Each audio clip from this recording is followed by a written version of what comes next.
आज मैं आपके लिए लाया हूँ एक नई चीज जिसका नाम है उपयोगिता। आज हम जानेंगे कि उपयोगिता क्या होती है। ठीक है, जिसे इंग्लिश में यूटिलिटी कहते हैं। तो सबसे पहले मैं आपको उपयोगिता के बारे में बताता हूँ। उपयोगिता का जो अर्थ होता है वो होता है आवश्यकता संतुष्टि।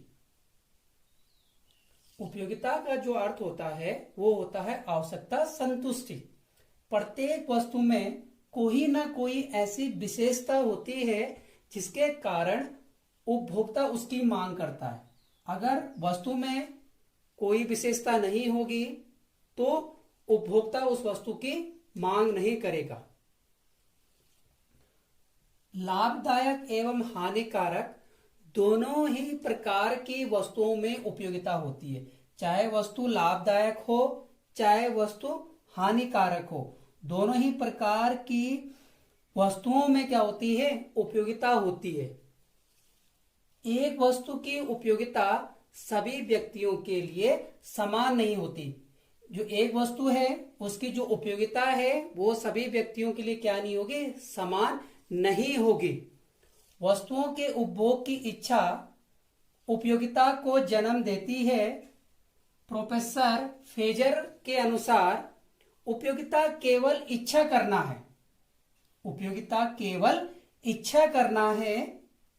उपयोगिता इच्छा की तीव्रता का फलन होती है। जो हमारी उपयोगिता है वो इच्छा की तीव्रता का फलन होती है।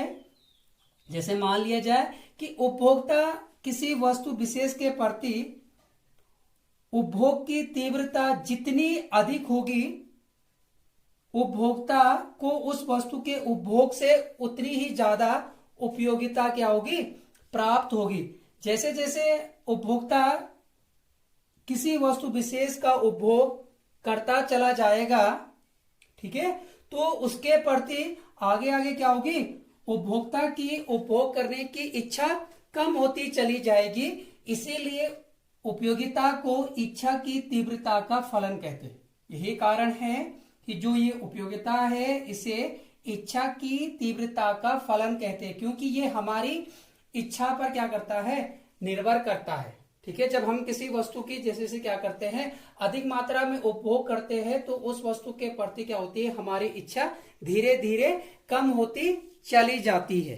अब हम बात करते हैं उपयोगिता की विशेषताओं की, कि उपयोगिता की विशेषताएं कौन कौन सी है। तो उपयोगिता की पहली विशेषता है कि उपयोगिता एक मनोवैज्ञानिक धारणा है।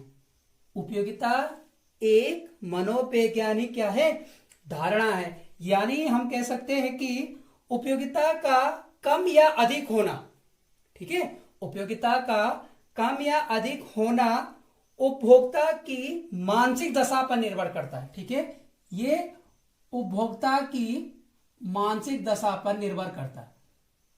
उपभोक्ता की मानसिक दशा पर, ठीक है, ये उपभोक्ता की मानसिक दशा पर निर्भर करता है। ठीक है, नंबर 2 विशेषता है कि उपयोगिता व्यक्तिपरक होती है। जो उपयोगिता होती है वो व्यक्तिपरक होती है, जो विभिन्न व्यक्तियों के लिए भिन्न भिन्न होती है। ठीक है, एक वस्तु की जो उपयोगिता होती है वो अलग अलग व्यक्तियों के लिए अलग अलग होती है।